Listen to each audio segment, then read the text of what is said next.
तर भगवान बुद्धाचा जो धम्म आहे हा 84,000 प्रवचनामध्ये भगवान बुद्धाचा धम्म आहे. 82,000 भगवान बुद्धांची प्रवचनं आहेत आणि त्याच्यामध्ये 2,000 प्रवचनं अरहंत महाविद्वान भिक्षूंची प्रवचनं त्याच्यामध्ये प्लस केलेली आहेत.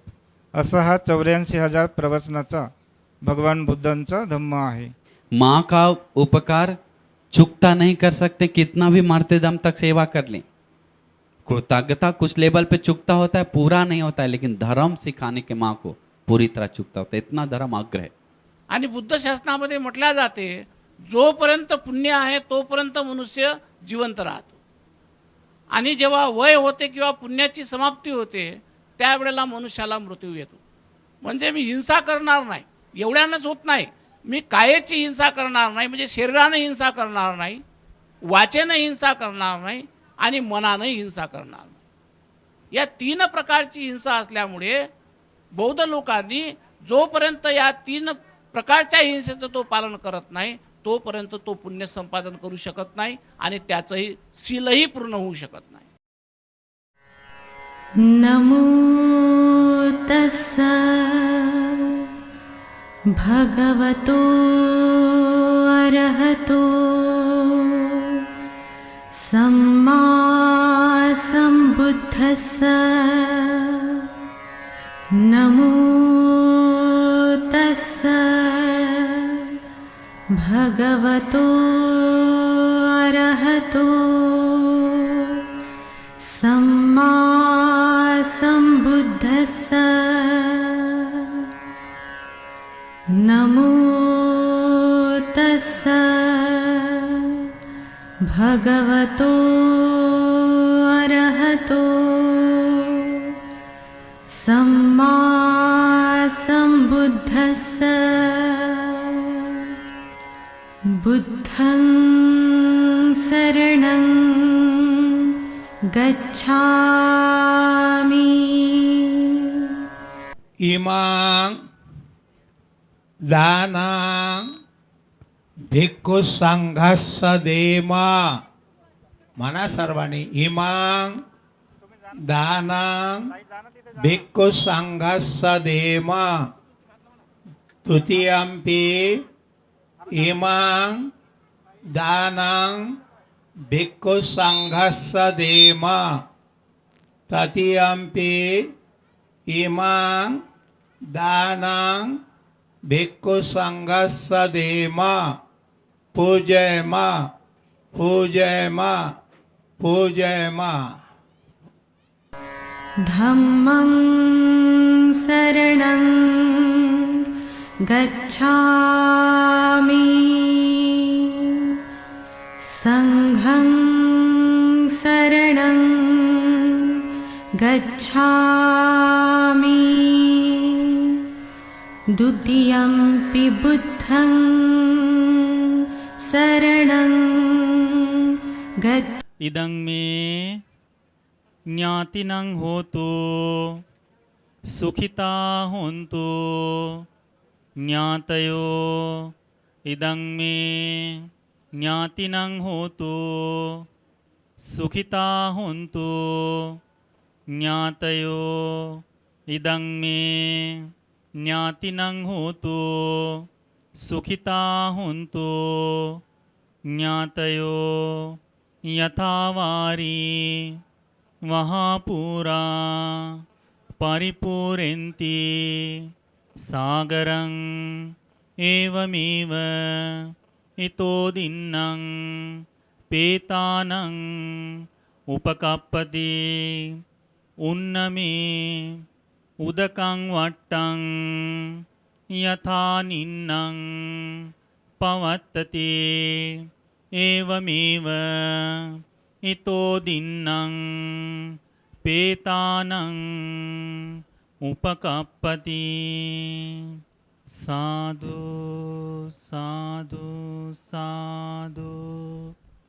जलदान करताना साधारणपणे एक अर्थ सांगितला आहे की ज्या प्रकारे पावसाचं पाणी पहाडावर पडून हळूहळू ते नद्या नाल्यांना भरत समुद्रापर्यंत येऊन मिळतं, त्याच प्रकारे या मनुष्यलोकात केलेलं हे सर्व पुण्य आपल्या नातलगांना खाली जे आहे त्यांना हे मिळत असतं. ठीक आहे, या गोष्टीचं आपण लक्षात ठेवायला पाहिजे. म्हणून जेव्हा जेव्हा आपण सत्कर्म करतो, जेव्हा जेव्हा आपण पुण्यकर्म करतो, तर आज विशेष म्हणून काय पुण्य केलं हे माहिती आहे का तुम्हाला? आज एवढा मोठा विशाल महासंघ या ठिकाणी उपस्थित झालेला आहे.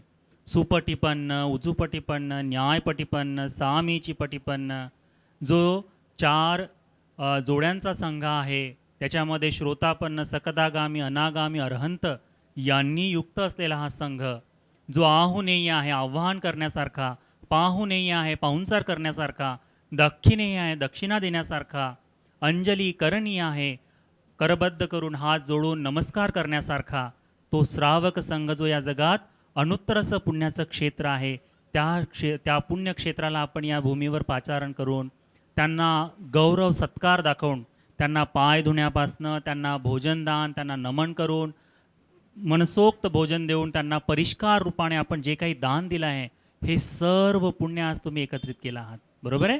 हे जे संचित पुण्य आहे, हे आपण आपल्या नातलगांना देतो. कारण भगवंत सांगतात की परलोकामध्ये तिथे शेती केल्या जात नाही. परलोकामध्ये तिथे कुठल्या गोष्टींची, म्हणजे वाण्याचं दुकान असो, कुठल्याच गोष्टीचं दुकान असं काही नाही आहे. तिथे विणकर नाही आहेत. मग या जगात जे कोणी दान करून पुण्य करत असेल, ते पुण्य आपण आपल्या नातलगांना देऊ शकतो. तर खऱ्या अर्थाने जर आपल्या नातलगांना आपण सुखी पाहायचं असेल, सुखपूर्वक असायची इच्छा असेल, तर त्यांनी पुण्य करायला पाहिजे. कारण हा संसार जो आहे खूप दीर्घ आहे, खूप दीर्घ, त्याला सीमाच नाही आहे. भगवंतांनी एका सूत्रांमध्ये सांगितलं आहे, संयुक्त निकायामध्ये ते अनमतज्ञ संयुक्त, त्यात भगवंतांनी म्हटलं आहे, अनमतक गोयंग भिक्खवे संसारो पुब्बा कोटीन पඤ्ඤायती. भिक्षूंनो, हा संसार अनादी आहे सांगितलं आहे. अनादी म्हटलं म्हणजे ज्याचा आरंभ तुम्हाला सांगता येणार नाही असा आहे. अविद्या निवर्णानं संधानं सत्तानं तन्ना संयोजनानं संधावतं सांगितलं आहे. अविद्याने ग्रसित, तन्नेने बांधलेला हा सत्व या जगात संसरण करत चालतोय. त्या सूत्रांमध्ये भगवंत सांगतात, या जगात असा एकही व्यक्ती नाही जो आई म्हणून जन्मला नसेल. या जगात असा एकही सत्व नाही जो वडील म्हणून जन्मला नसेल, भाऊ म्हणून जन्मला नसेल, बहीण म्हणून जन्मला नसेल, पुत्र किंवा पुत्री म्हणून जन्मला नसेल. प्रत्येकच आपण सगळेच या जगात याच पद्धतीने नातलग बदलत बदलत चाललो आहे. मग जेव्हा एखाद्या नातलगाला आपण पुण्याचं अनुमोदन करतो, त्यात आपण सर्व या नाती परंपरेला आपण पुण्याचं अनुमोदन करू शकतो. म्हणून जेव्हा जेव्हा तुम्ही नातलगांना पुण्य अनुमोदन करता, असा विचार करायचा की या जीवनात असो वा अनंत संसारामध्ये जी पण नातलग माझ्याशी दुरावली आहेत, त्या सर्व नातलगांना हे पुण्य सुखासाठी अनुमोदन करतोय म्हणून. ठीक आहे? मग आज या शिंदे परिवाराने आपल्या नातलगांसाठी जेवढं पण पुण्य केलं, ते सर्व पुण्य तुम्हा सगळ्यांच्या नावाने, जेवढे पण नातलग कालातीत झाले आहेत, मृत्यूला पावले आहेत, त्या सर्व नातलगांना हे पुण्य त्यांच्या परलोकाचं जीवन सुखात्म सुखमय होण्यासाठी, त्यांची भूक तहानी सगळी दूर होण्यासाठी, सुखपूर्वक परलोकाचं जीवन जगत या संसार दुःखातून मुक्तीसाठी उपकारी असो. साधू साधू साधू. नमो बुद्धाय. ओकास वंदामि भन्ते द्वारतयेन मया कतं सबं अपराधं क्षमतु मे भन्ते.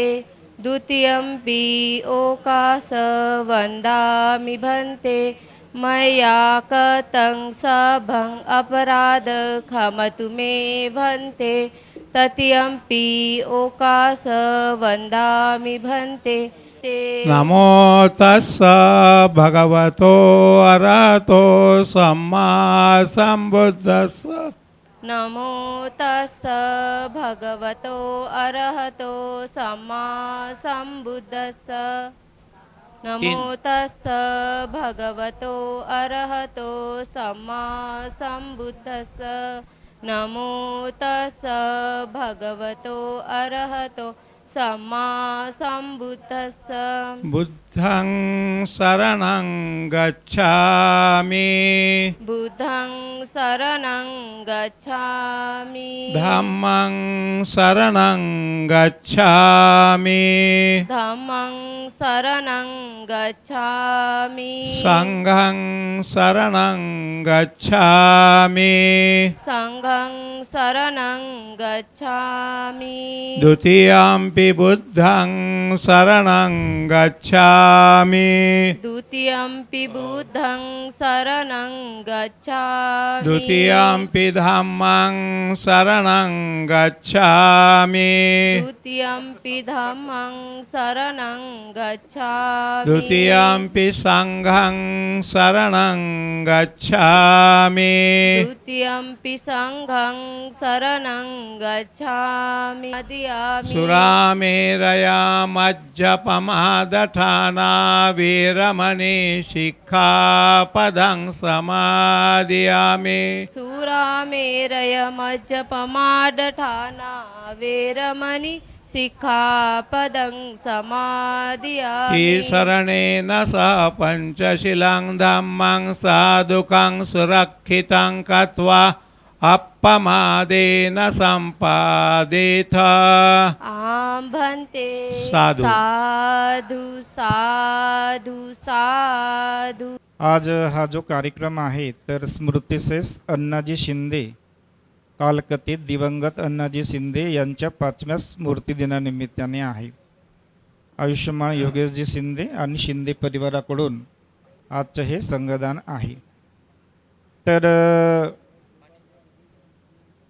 सब पापस्य अकर्णं कुशलस्य उपसंपदा सचित्त पर्योदपनं एतं बुद्धान शासनं.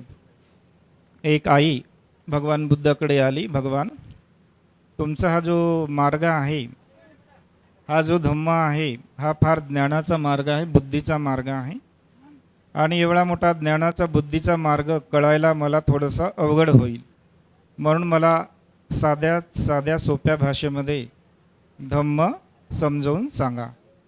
तेव्हा भगवान बुद्धांनी या 4 ओळीचा उपयोग केला. सब्ब पाली भाषा आहे.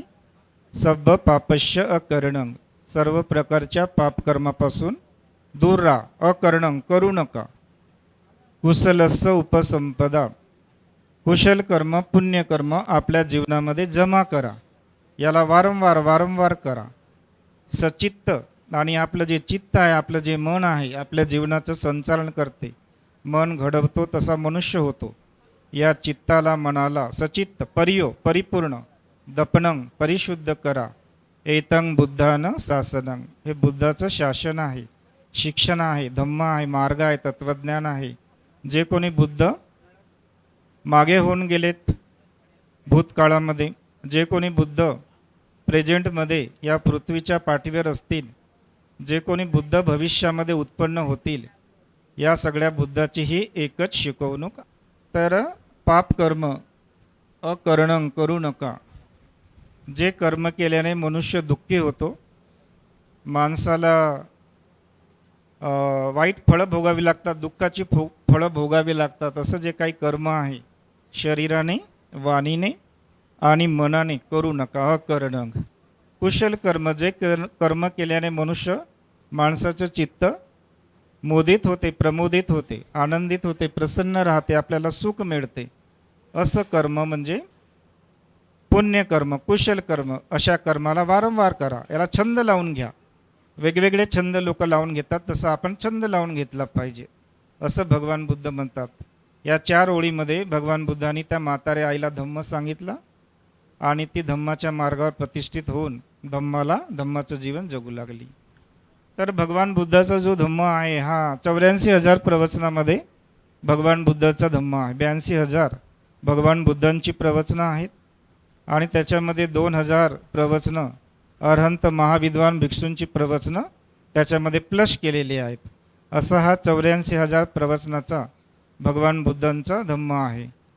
4 आर्य सत्य जगामध्ये दुःख आहे, दुःखाला कारण आहे, दुःख संपूर्ण नष्ट करता येते आणि त्याचा मार्ग आर्य अष्टांगिक मार्ग आहे. शील समाधी प्रज्ञेमध्ये हा आर्य अष्टांगिक मार्ग आहे. 4 आर्य सत्य आहेत.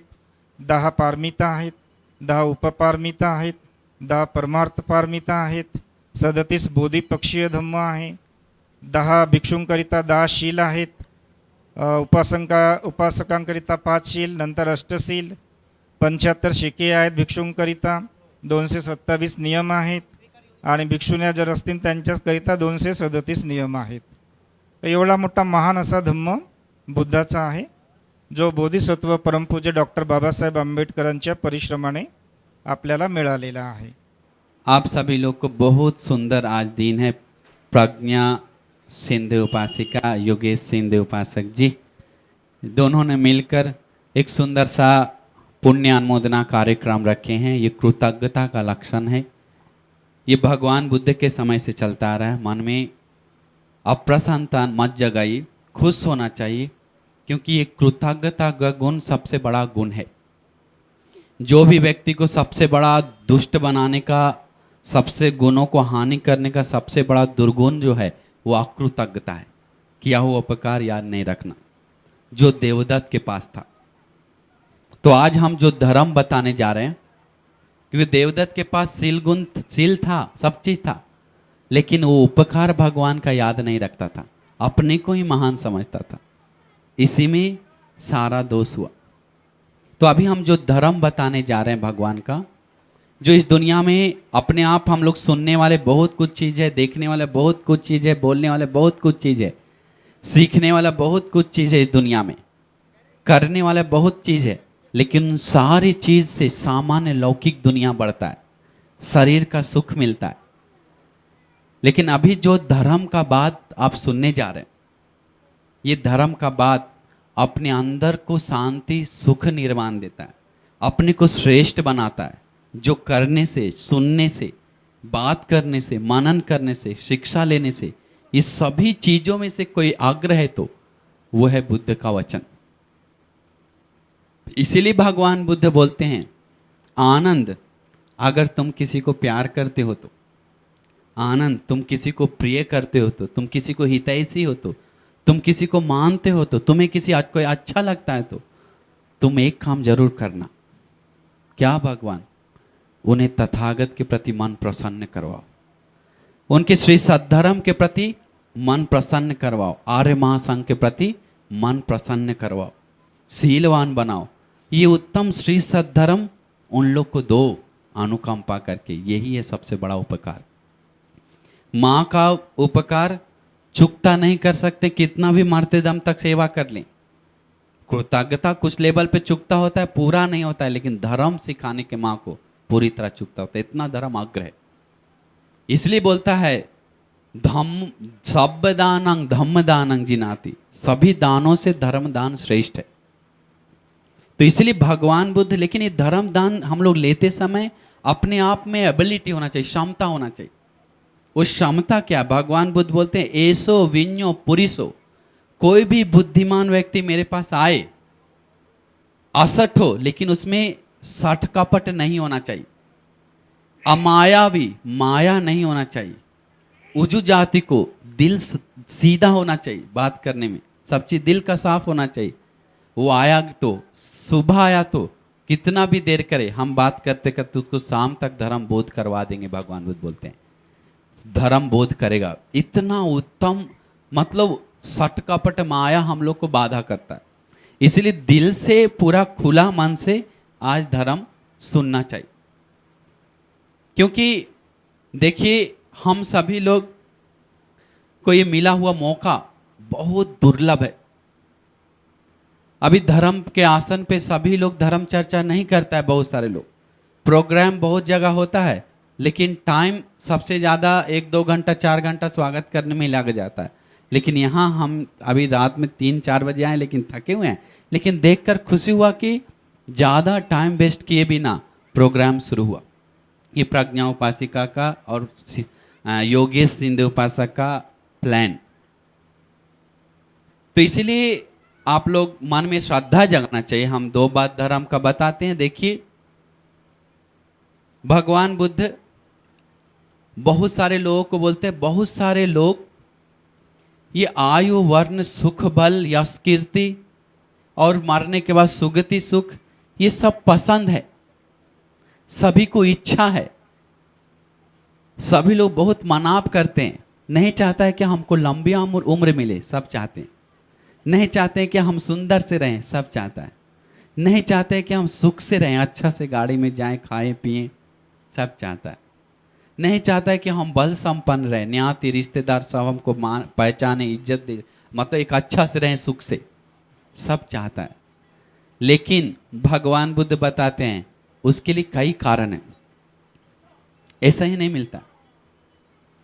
संसार में 4 चीज प्रैक्टिस करने के कारण ही भगवान बुद्ध बताते हैं उसको सारा सुख सुविधा मिलता है। अभी हम लोग को वो 4 चीज सुना हुआ बात है, हम सिर्फ सारांश में बता देते हैं, समय कम है, बहुत सारे बनते लोग बोलने के लिए हैं, आधा घंटा समय है मेरे पास। तो देखिए भगवान बुद्ध बोलते हैं संसार में जिस किसी को सुख मिलता है तो उसके लिए प्रतिपदा है, मार्ग है, ऐसा ही नहीं मिलता।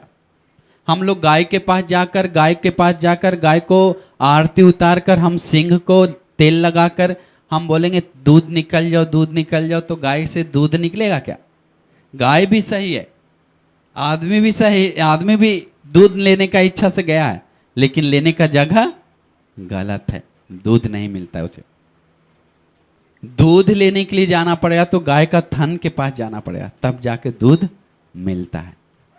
तो उसी प्रकार हम सभी लोग भगवान बुद्ध का धर्म को सही लाभ उठाना है तो हम लोग को दिल से सही जगह पे जुड़ना होगा, धर्म में दिल से जुड़ना होगा। नहीं तो हम लोग, भगवान बुद्ध बोलते हैं एक सुंदर गाथा, वो क्या है? अपकाते मनुष्येषु, भिक्षुओं अल्प ही मनुष्य है जो बचता है।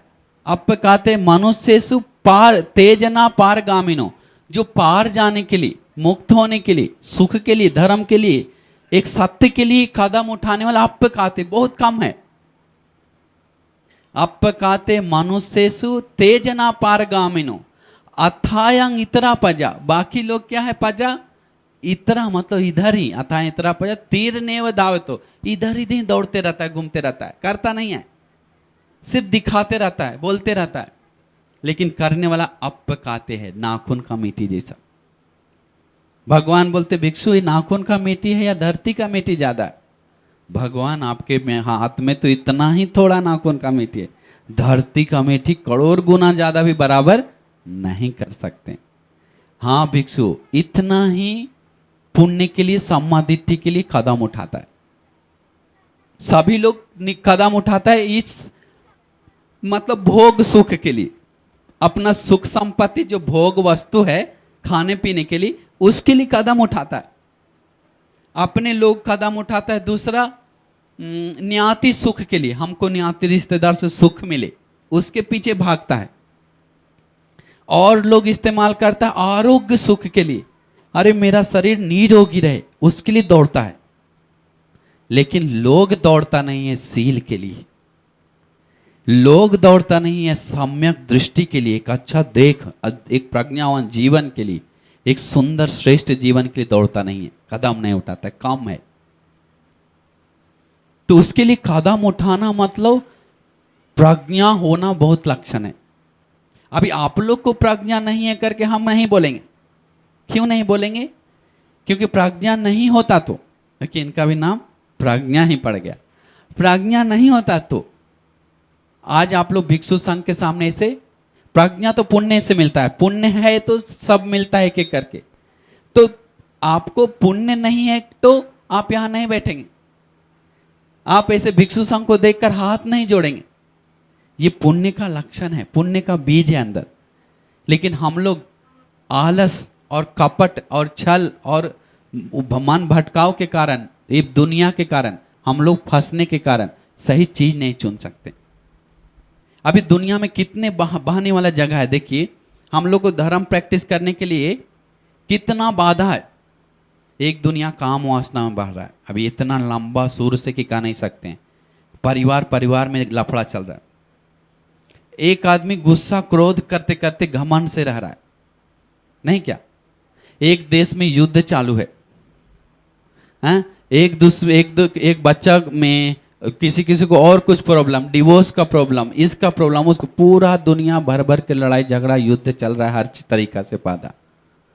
उसके बीच में हम लोग को बहने वाले दुनिया के बीच में थोड़ा सा रुककर हमको धर्म प्रैक्टिस करना है, कितना मुश्किल है। लोग अंगुली दिखाएगा ही दिखाएगा। ये दिल से प्रज्ञा उपासिका सिंधे उपासक योगेश सिंधे कर रहे हैं तो अनिवार्य मन में आएगा मेरे साथ क्यों ऐसा, हम तो दिल से कर रहे हैं क्यों ऐसे हो रहा है, कभी कभी मन में आता है। ये बाधा है, अनिवार्य आता है। फल में ही पत्थर लगता है वैसे ही पीड़ा आता है। हम लोग को चुनकर सही चीज आगे बढ़ना चाहिए। तो देखिए 4 चीज क्या है जिसके कारण लोग सारा सुख सुविधा संसार में आता है। भगवान बुद्ध बताते हैं उसमें से पहला है श्रद्धा, बहुत समय तक प्रैक्टिस करने के कारण। अब श्रद्धा मतलब हम लोग को तो सुन सुन के थक गए नहीं क्या, श्रद्धा श्रद्धा सब श्रद्धा बोल रहा है, लेकिन श्रद्धा को ही तो समझ नहीं पा रहा। सबसे ज्यादा भारत के लोग इसमें भी खिचड़ी है, कोई भगवान को डांट रहा है तो कोई बुद्धं शरणं गच्छामि, मतलब बुद्धि का शरण जाओ नहीं क्या, अपना बुद्धि का शरण, अपना बुद्धि एक 2 कौड़ी का तिनका जैसा है, उसके शरण जाओ बोल रहा है। अंतिम में उसका जो धूल जैसा जो बुद्धि है उस रास्ता भटका देता है, क्योंकि शरण अपना बुद्धि का गया। धम्मं शरणं गच्छामि मतलब जो धर्म सुना है उसका शरण में जाओ, अपना जो जानता है थोड़ा, बुद्ध का धम्म के शरण नहीं।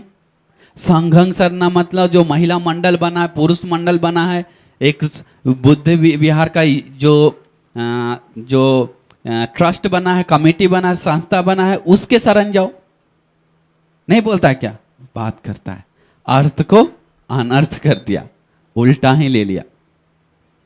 तो ये श्रद्धा हम लोग सोच रहे यही श्रद्धा है, नहीं। श्रद्धा होती तथागतस्य बोधि, जो बुद्ध भगवान के बोध किया हुआ जो चीज है, उन्होंने अरहंग हुआ है बोध ऋषि के नीचे, पारमिता पूर्ण करके, राग देश मोह नष्ट करके, वो चीज को याद करके खुश होता है। श्रद्धा बढ़ाता है, अपने को ताकत बनाता है, मजबूत करता है। अतीत में राजा लोग, सम्राट अशोक, दुष्टगामी राजा श्रीलंका, देवानंपी, अनंत बहुत बड़े बड़े सारा राजा लोग एक गाथा निरंतर बोलता था स्तूप के सामने। क्या गाथा वो है? वो बोलता था भगवान के स्तूप के सामने हाथ जोड़कर बोलता था, बहुत दिल से बोलता था। बोलता था ये जो तीनों लोक है, बोलता है गाथा बुद्धो तिलोक शरणो, बोल गए थे अभी याद है। बुद्ध तीनों लोक का शरण है, सबसे बड़ा। बुद्धो तिलोक शरणो बुद्धो सूर्यो तमोनो दो, बुद्ध तो मेरा जीवन का अंधेरा दूर करने वाला सूरज है। तो इसलिए आप लोग अभी जो कर रहे हैं इसके लिए हम आपको बहुत बहुत पुण्य देते हैं, बहुत बहुत मंगल मैत्री करते हैं। आपका जीवन सुखी हो, आपका जीवन उत्तम हो, आपका जीवन श्रेष्ठ हो। आपको उत्तम श्रेष्ठ जीवन का धर्म का अपनाकर धर्म की रास्ता पे जाने के लिए हम स्टोरी बताने के लिए आए थे, लेकिन समय जल्दी चला जाता है, पता नहीं चलता है। तो हम लोग फिर कभी मिलेंगे, आपको सभी दुखों से मुक्त होकर उत्तम निर्वाण सुख को पाने के लिए प्रज्ञा उपासक उपासिका योगेश उपासक और बाकी सभी लोगों को दुर्लभ भाग्य मिल जाए करके पूरा आशीर्वाद है। साधु साधु साधु, सबको नमो बुद्धाय, पूरा मंगल मैत्री आशीर्वाद है। आता पूजनीय भिक्खू यश यांची धम्मदेशना आपण ऐकलेली आहे। धम्माचं अमृत आपण प्राशन केलेलं आहे, ज्यामध्ये यांनी वेगवेगळे धम्माचे विषय सांगितलेले आहेत। यामध्ये शील हा विषय खूप महत्त्वाचा होता आणि बुद्धाचा जो धम्म आहे, शील बुद्धाच्या धम्माचा पाया आहे, फाउंडेशन आहे। आणि म्हणून शीलाचं महत्त्व आणि वेगवेगळे विषय भंतेजींनी सांगितलेले आहेत, मांडलेले आहेत। आपण याला जीवनामध्ये उतरवायचं आहे। यानंतर पूजनीय भदंत सत्यानंदजी महाथेरो येनाळा जिल्हा अमरावती यांची आपल्याला धम्मदेशना ऐकायची आहे। भंतेजींना रिक्वेस्ट आहे की त्यांनी धम्मासनावर ग्रहणून आपली धम्मदेशनेला सुरुवात करायची आहे। आज महात्मा फुले यांची जयंती आपण साजरी करत आहोत। सोबतच काही दिवसांनी डॉक्टर बाबासाहेब आंबेडकरांची जयंती पण येणार आहे। आणि जयंतीच्या पूर्वी एवढ्या थाटामाटात आणि मोठ्या श्रद्धाभावनेने शिंदे परिवाराने या कार्यक्रमाचं आयोजन केलेलं आहे. अत्यंत पुण्याची गोष्ट आहे. आणि बरेचसे लोक पुण्याकरता जीवन जगत असतात.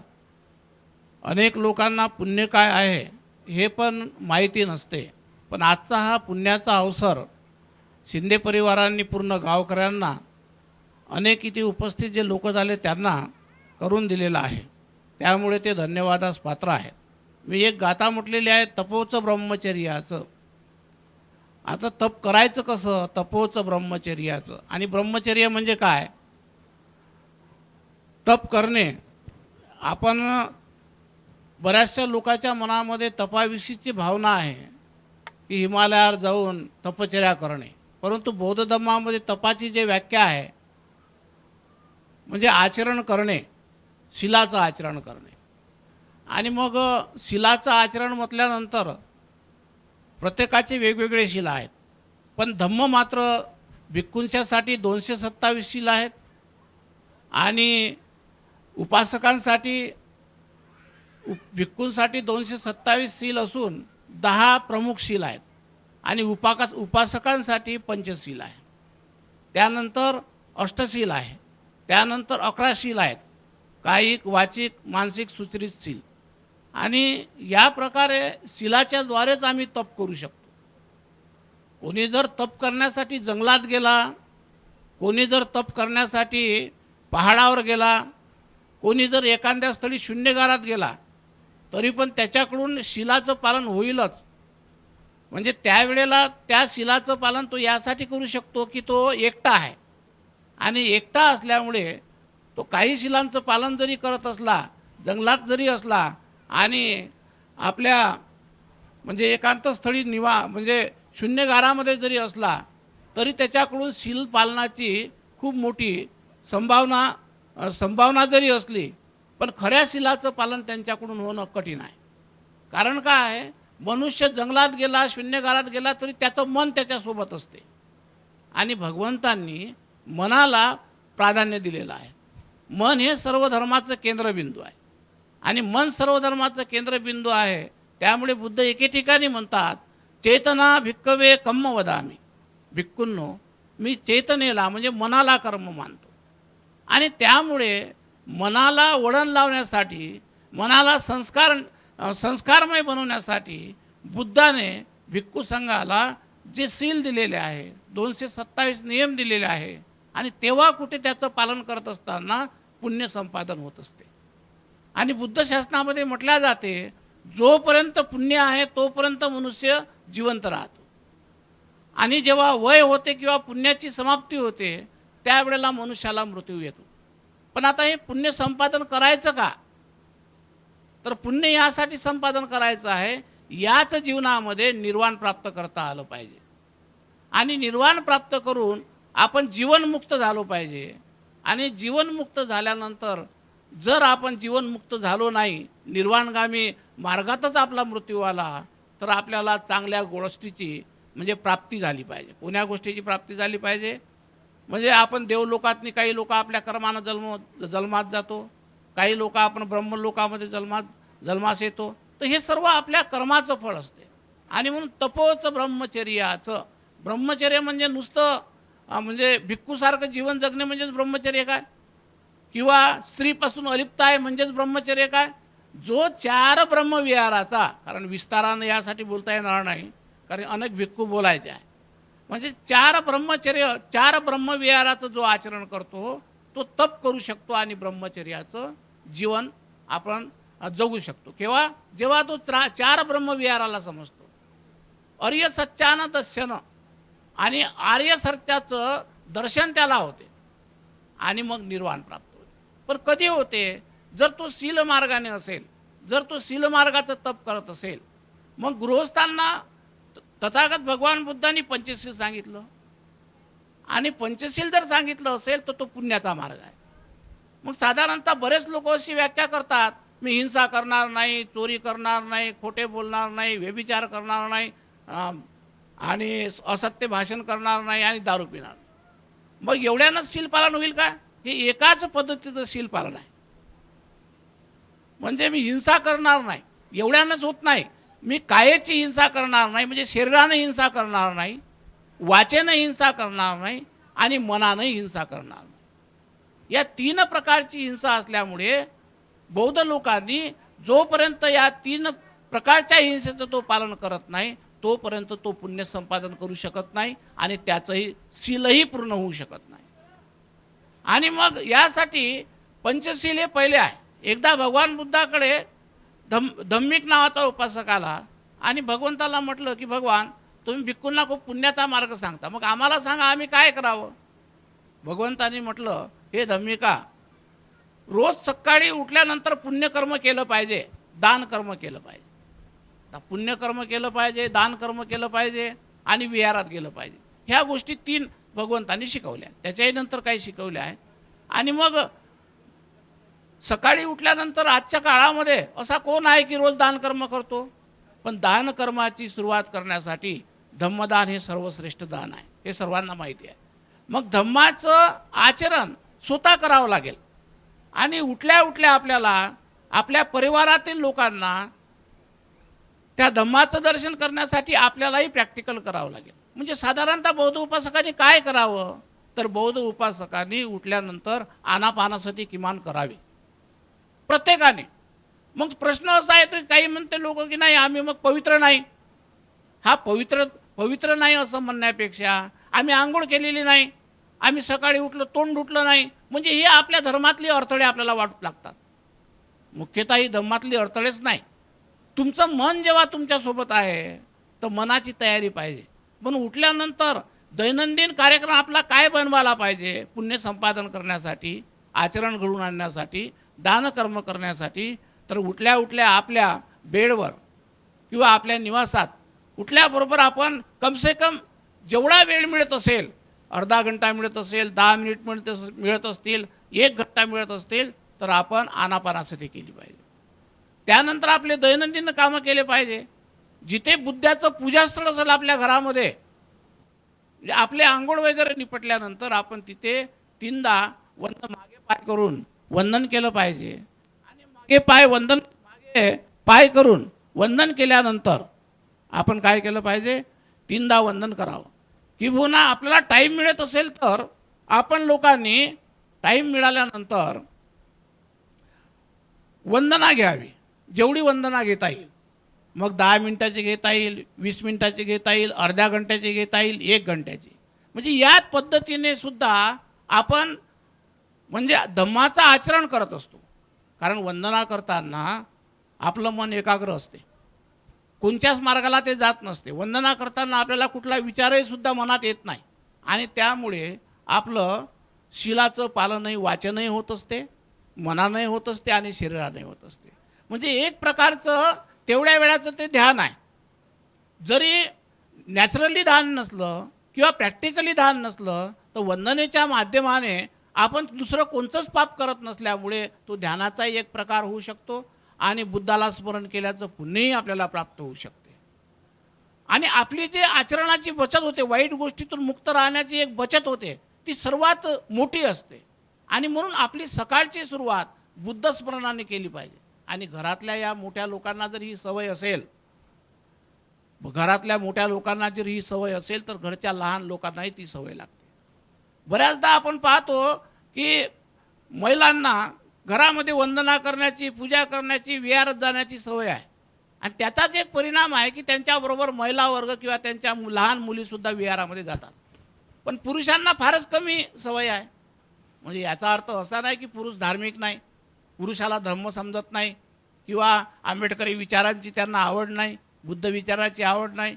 पण पुरुषांना प्रॅक्टिकली रूपाने काही गोष्टी समजत जरी असल्या तरी विहारात जाण्याची सवय खूप कमी आहे किंवा घरी वंदना करण्याची खूप सवय कमी आहे. त्याचाच परिणाम हे आहे की पुरुष वर्गामध्ये जे मुलं आहे त्यांच्या मुलांना संस्काराची खूप कमी असते. म्हणजे आई प्रॅक्टिकली रूपानं बुद्धापुढे 3दा वंदन करते, माणसं मात्र हात जोडून मोकळे होतात आणि बाहेर पसार होतात. त्याचा असा परिणाम होतो की तुमच्या घरातले मुलं तुमच्यासारखं शिकत नाही. कारण मुलं ही आईला जास्त महत्त्व देत नाही, ती फक्त कामापुरतं, जेवणापुरतं, पाणीपुऱ्यापुरतं. पण आईचा पूर्ण वाच आणि परिवारातल्या भावाचा किंवा माणसाचा सुद्धा वाच मुलींवर असतो. कुठला वाच असतो की मुलगी कुठे जाऊ नको, एकटी जाऊ नको, एकटी बसू नको, नुसतं फोनवर बोलू नको, शाळेत एकटी जाऊ नको, तिला सोडून द्यायला असते. पण पोराला मात्र मोकाट ढोराप्रमाणे कुठेही सोडलेलं असते, तू कुठेही जा. त्याला कोणी बाई म्हणत नाही, त्याला कोणी घरातली आई म्हणत नाही, त्याला कोणी म्हणत नाही. याचाच परिणाम हा आहे की पुरुष वर्गाला साऱ्या म्हणजे महिलांसारखं प्रत्यक्ष करण्याच्या काही गोष्टी करण्याची सवय नसल्यामुळे मुलं मात्र आचरणशील कमी बनतात, म्हणजे म्हणजे गुणात्मक दृष्टीने कमी बनतात. आणि म्हणून पुरुषांनी सुद्धा विहारामध्ये गेलं पाहिजे आपल्या घरी, त्यांच्यापुढे बसून रोज जर टाईम भेटत नसेल तर महिन्यातून 4 दिवस तरी बसलो पाहिजे. आणि म्हणून बौद्ध लोकांनी या ब्रह्मचर्याचं पालन केलंच पाहिजे, 8 शिलाचं पालन केलंच पाहिजे. आणि हा खरा तपाचा ब्रह्मचर्याचा मार्ग असल्यामुळे मग आर्य सत्याचं दर्शन प्राप्त होतं. कारण जो सिलवान नसेल तो प्रज्ञेची प्राप्ती करू शकत नाही, त्याला समाधीही प्राप्त होऊ शकत नाही. म्हणजे सील हे बौद्ध धर्माचं महत्त्वाचा पाया आहे, महत्त्वाचं अंग आहे. आणि ते अंग असल्यामुळे बौद्ध लोकांनी ते धारण केलेच पाहिजे. रोज काही आम्ही शिलाला मजबूतीनं पाळूच शकतो असं नव्हे, पण उपवासात व्रत आहे तर 1 दिवस आम्ही पालन केलंच पाहिजे. आता पुढचा प्रश्न राहिला, काय प्रश्न राहिला पुढचा की मग आणखी 11 शिलं कोणचे? मग कायिक, वाचिक आणि मानसिक सुचिरशील आहे. आणि ते आजीवन काही उपासकांनी धारण करायचे असते. त्याच्यामध्ये ब्रह्मचार्य नसते, त्याच्यामध्ये ब्रह्मचर्य त्यामध्ये काय असते, व्यभिचार करू नये. आणि व्यभिचार करू नये असल्यामुळं म्हणजे व्यभिचार म्हणजे काय, व्यभिचार म्हणजे ज्यांचे लग्न झालेले आहे त्या लोकांनी बाईनं असं समजायचं की परपुरुष जर असेल तर आपल्या पित्या समान आहे, आपल्या भावासमान आहे, अन्य लोक पतीला सोडून. आणि माणसानं समजायचं की अन्य महिला जे आहेत आपल्या पत्नीला सोडून सर्व बहिणी आहेत, आई आहे. आणि हे जे शिलाचं पालन जर केलं या बौद्ध धर्माच्या मार्गाने आपण जाऊ शकतो. आणि या प्रकारे आपल्या घरातही आपण संस्कार निर्माण करू शकतो, नैतिक समाजही निर्माण करू शकतो. आणि हे करण्यासाठी प्रत्येक परिवारानं या पद्धतीनं आचरण करण्याची आवश्यकता आहे. आणि हे धम्मोपदेश जो आज ऐकायला भेटत आहे तर ही देण या परिवाराची आहे, शिंदे परिवाराची. त्यामुळे हे सर्व पुण्य त्यांना प्राप्त हो. अधिक न बोलता, कारण बऱ्याच लोकांना बोलायचं आहे, त्यामुळे मला जे निमंत्रित केलं परिवारांनी किंवा आमचे भंतेयांनी त्यांच्याप्रती मी धन्यवाद करतो, त्यांच्याप्रती मंगलाची कामना करतो. आणि सर्वांच्या प्रती मंगल कामना करून माझ्या धम्मदेशनाला पूर्णविराम देतो. सर्वांचं मंगलो भवतु, सब्ब मंगलं. जय भीम, नमो बुद्धाय. आणि आज सत्यानंद भंतेजी चांगल्या पद्धतीने तुम्हाला समजावून सांगितलं आहे. 4 आर्य सत्याचं देखील पंचशिलेचं महत्त्व सांगितलं, अष्टशिलेचं महत्त्व सांगितलं, सर्व त्यांनी स्पष्टपणे क्लिअर समजावून सांगितलं आहे. फक्त धम्म हा आचरण करण्याचा आहे, धम्म हा कृतीमध्ये उतरवण्याचा आहे, आचरण करण्याचा आहे. जे व्यक्ती दुःखातून, भयातून, रोगातून मुक्त होतं ते म्हणजे धम्म आचरण केल्याने होते, कृतीमध्ये उतरवणे.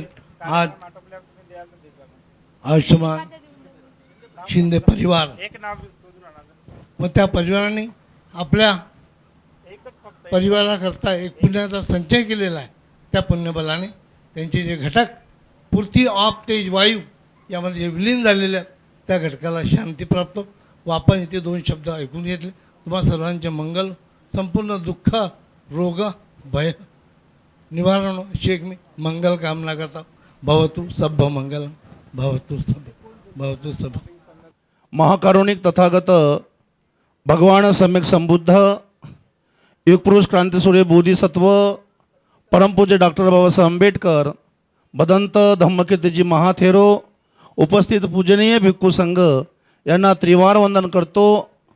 आज या ठिकाणी शिंदे परिवाराकडून त्यांच्या आप्तेष्टांना लवकरात लवकर सद्गती प्राप्त हो याकरिता या पुण्यानुमोदनाचा कार्यक्रम आयोजित केलेला आहे.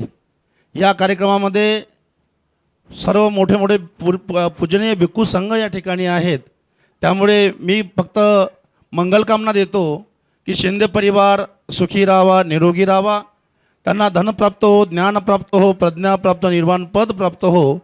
ज्या तुम्ही उपासक उपासिका, त्यांचे नातेवाईक किंवा त्यांचे आप्तेष्ट किंवा त्यांचे मंत्री मित्रमंडळी किंवा या डोरली गावातील सर्व उपासक उपासिका, आजूबाजूच्या गावातून आलेल्या सर्व उपासिकांना मंगलकामना देतो, उपासकांना मंगलकामना देतो. सर्वांना धन प्राप्त हो, ज्ञान प्राप्त हो, प्रज्ञा प्राप्त हो, निर्वाण पद प्राप्त हो. आणि या ठिकाणीच माझी धम्मदेशना आशीर्वाद समाप्त करतो. भवतु सबमंगलं, भवतु सबमंगलं, भवतु सबमंगलं. या ठिकाणी योगेशजी शिंदे बरोबर आहे, यांनी या ठिकाणी एवढ्या मोठ्या विशाल संघाला आमंत्रित केलेला आहे या ठिकाणी. आणि पुण्यानुमोदनचा हा कार्यक्रम या ठिकाणी अर्धवट झालेला आहे, अर्धा बाकी आहे. तरी थोडक्यामध्येच थोडासा विषय मी सांगणार आहे. मनुष्याच्या इच्छा असतात आणि इच्छा कुठल्या असल्या पाहिजे या विषयावर मी बोलणार आहे. तर मनुष्याच्या इच्छा काय असतात?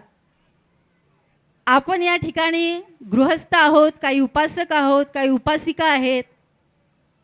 उपासिका म्हणजे अष्टशील पालन करणाऱ्या, त्याचबरोबर दान पुण्य करणाऱ्या. असं नाही की पंचशील घेतात त्या उपासिका नाहीत, त्या पण उपासिका आहेत.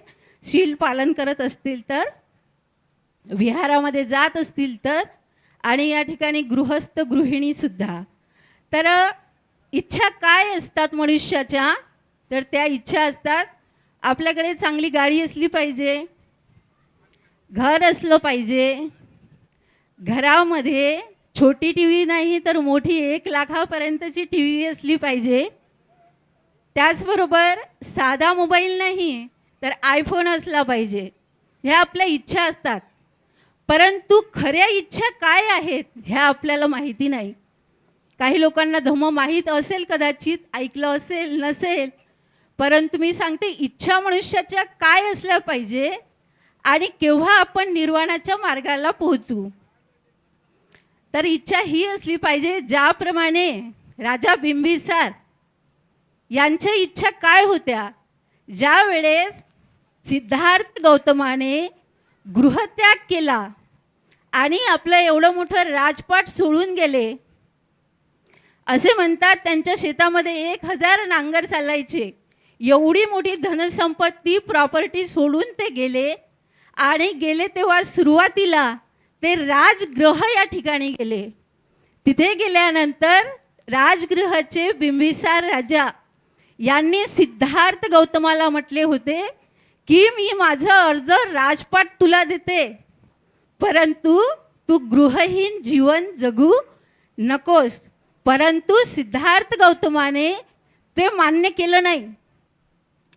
आपल्याला जर कोणी म्हटलं की माझी काही प्रॉपर्टी थोडीशी देतो, तर आपण आपला परिवारसुद्धा सोडून तिकडे चालला जातो.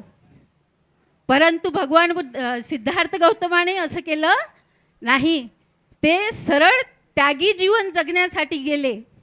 जेव्हा जात असताना बिंबिसार राजाने इच्छा प्रकट केली होती की सर्वात पहिले माझी इच्छा ही राहणार की माझ्या राजगृहामध्ये भगवान बुद्ध आले पाहिजे.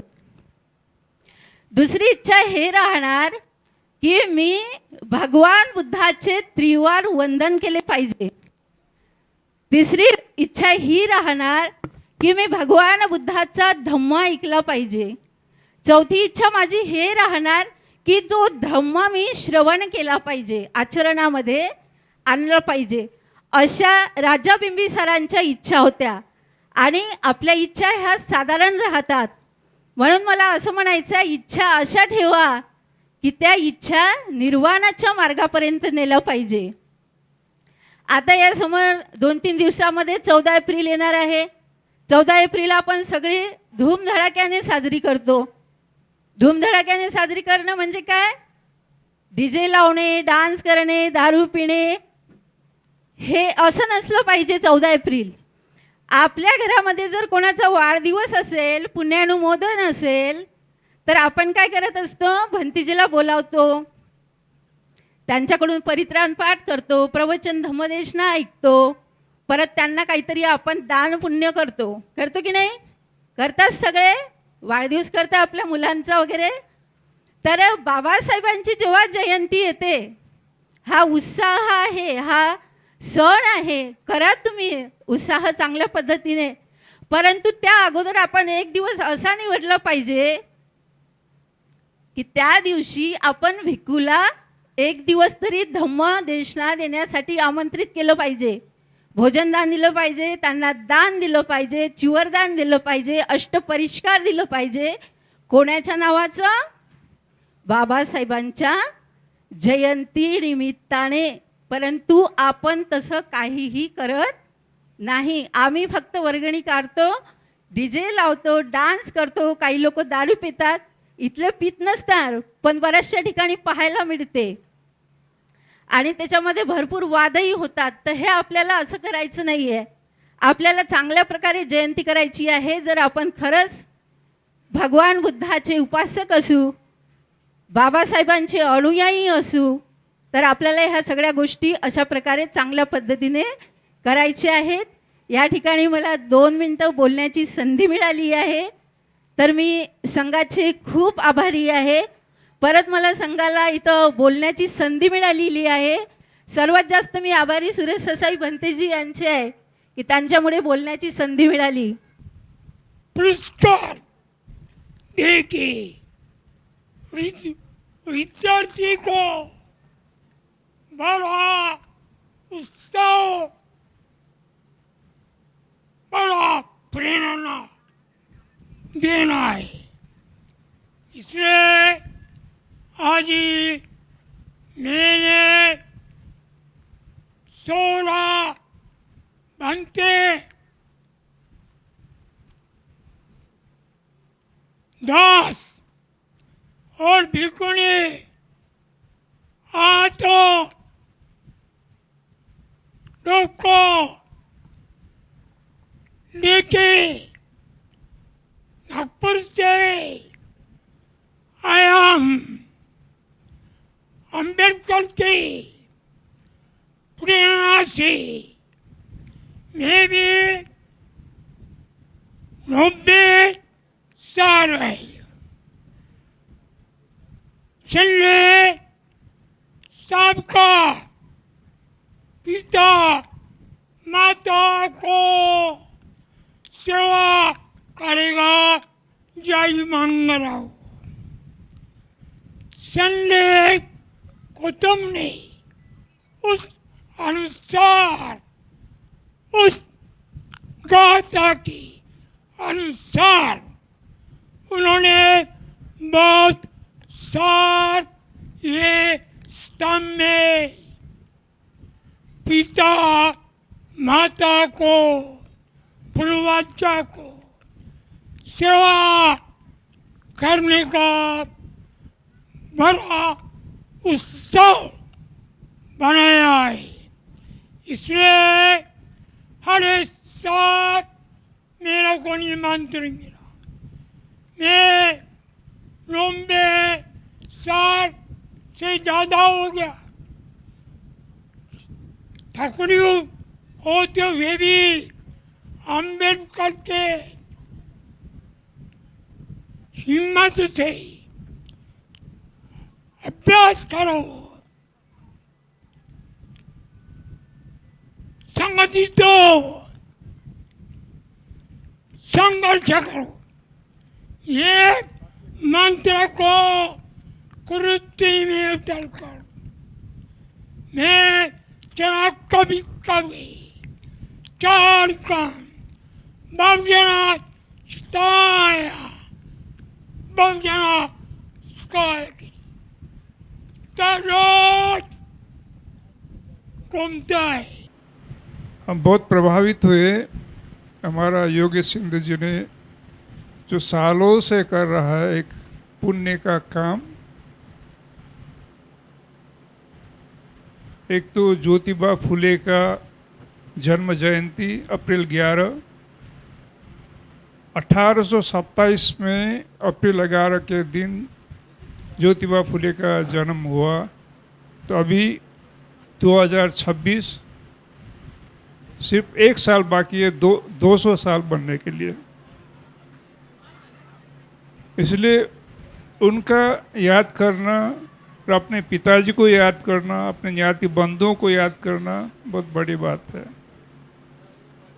जिस टाइम में भगवान बुद्ध का धर्म देशना करने वाले नहीं थे, भारत में विशेषकर महाराष्ट्र में, बाबा साहब से पहले महाभारत का बुद्ध धर्म तो अंधकार था, मगर ज्योतिबा फुले ने, जैसे भगवान बुद्ध ने दलित और पिछड़ा वर्ग, नीच जाति के कभी नहीं माना, छुआछूत, जाति भेद, कुल भेद कभी नहीं माना, वही हिसाब से फुले बाबा ने भी सबसे पहले तो खुद माली का काम करते थे, और एक दिन अपना दोस्त के यहाँ शादी में जाते वक्त एक ब्राह्मण, वो जिसने बुलाया था उसके पिताजी ने उसको गाली दिया, तू काहे को आया ए जगह पे, कह के गाली दिया।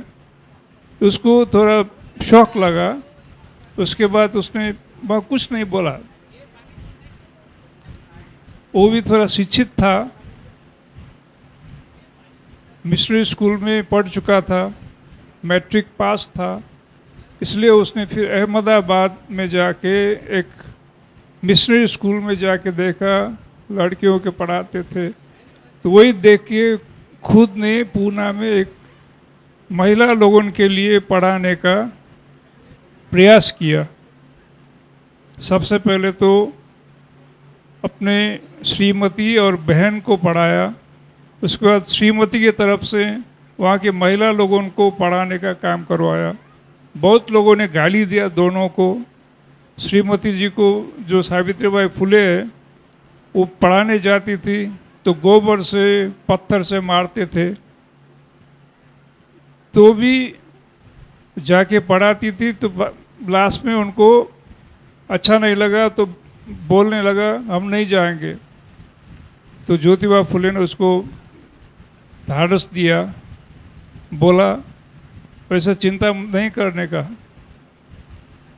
2 साड़ी लेके जाओ, एक साड़ी पहन के जाओ, एक साड़ी बैग में रख के जाओ, अगर गोबर लगा दिया, गंदा कर दिया तो स्कूल जाके दूसरा साड़ी पहनो। क्योंकि इसी ताल से उसने पढ़ाई करवाया, समुदाय में लोगों को अध्ययन करवाया, गांव-गांव में सत्य शोधक नाम का एक सोसाइटी खुलवाया। ऐसा बहुत बड़े बड़े काम किए। ऐसे आदमी का स्मरण करना बहुत बड़ी बात है। उसके साथ साथ जिसने शिंदे साहब को एक काम करने के लिए प्रेरणा दिया, अपने माताजी और पिताजी के स्मरण में जो काम कर रहा है, 60-65 बनते लोग आज दिखाई दिया। इतना बनते लोग हमने कभी नहीं देखा है यहाँ नागपुर में। इतना बनते लोगों को पूरा परिष्कार, अस्त परिष्कार दान दे के, भोजन करा के, और सब उपासक उपासिका बस भेज के, गाड़ी भेज के, हमको तो नेपाल से मंगवाया। नेपाल से, लुम्बिनी से, बंती जी अवश्य आना चाहिए क्योंकि दिसंबर में बुलाया था। हम गाड़ी भेज देंगे बोल रहा था। हमने गाड़ी में आने से आपका काम खराब हो जाएगा क्योंकि हमने गाड़ी मत भेजो, हम फ्लाइट से आएंगे, क्योंकि फ्लाइट से आया। इतना श्रद्धा है उनने। सिर्फ शिंदे साहब का नहीं, हमारा प्रज्ञा उपासिका भी बहुत श्रद्धालु है। हम देख रहे थे आज कार्यक्रम में भोजन खुद दान देने जा रहे थे, और फिर वो बनते लोगों ने जो धर्म देशना कर रहा था, पूरा सुन रहा था, आगे देख के ऐसा ऐसा हिला रहा था। सब कुछ अवबोध हो गया लगता है। सुरेश साहब बनते के माफ़ कीजिएगा, ज़्यादातर उनका भाषण तो हमको समझ में नहीं आया, मगर हमारा उपासिका को लगता है समझ में आया और बहुत देख रहा था। जो भी हो, उनका श्रद्धा, शिंदे साहब और परिवारों का श्रद्धा बहुत बढ़िया है। सबको मंगल हो, सबको मंगल हो, सबको मंगल हो. संपूर्ण विश्वाला शांतीचा संदेश देणारे महाकारुणिक तथागत गौतम बुद्ध आणि परमपूज्य विश्वरत्न बोधिसत्व महामानव डॉक्टर बाबासाहेब आंबेडकर यांच्या प्रतिमेला मी त्रिवार अभिवादन करतो. तसेच आज महात्मा ज्योतिबा फुले यांची जयंतीसुद्धा आपण 199 जयंती साजरी करत आहोत. त्यांच्यासुद्धा स्मृतीस मी त्रिवार अभिवादन करतो आणि या गुणवंत विद्यार्थ्याचा सत्कार या कार्यक्रमाची मी सुरुवात करतो.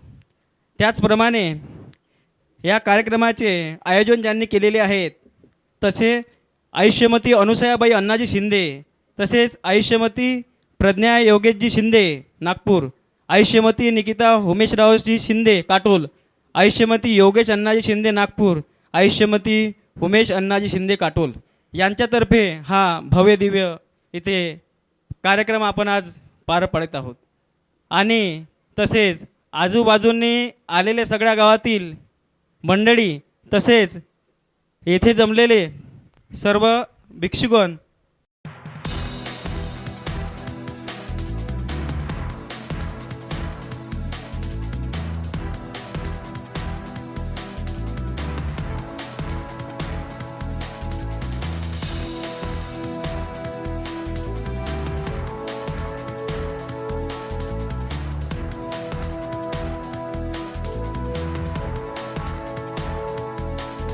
विवाजन्तो साब्बरोगो विनाशतो माते भवन्तन्तरायो सुखी दीर्घायुको भव भवतु सर्वमङ्गलं रक्षन्तु सर्वदेवता सर्वबुद्धानुभावेन सदा सोति भवन्तु ते भवतु सर्वमङ्गलं रक्षन्तु सर्वदेवता सर्वधर्मानुभावेन सदा सोति भवन्तु ते भवतु सर्वमङ्गलं रक्षन्तु सर्वदेवता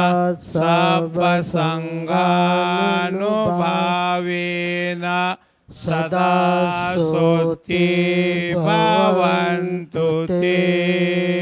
साधु म्हणा. बुद्ध धम्म एवं संघ तीनों रत्नों का आशीष मिले, जिससे सारे प्राणी सुखी होते हैं. उसी तरह आप भी सुखी रहे, दुख मुक्त रहे, रोग मुक्त रहे, भय मुक्त रहे और आपकी सभी इच्छा आकांक्षाएँ पूनम की चांद की तरह सफल हो. यही भिक्षु संघ मंगल मैत्री करता है. साधु.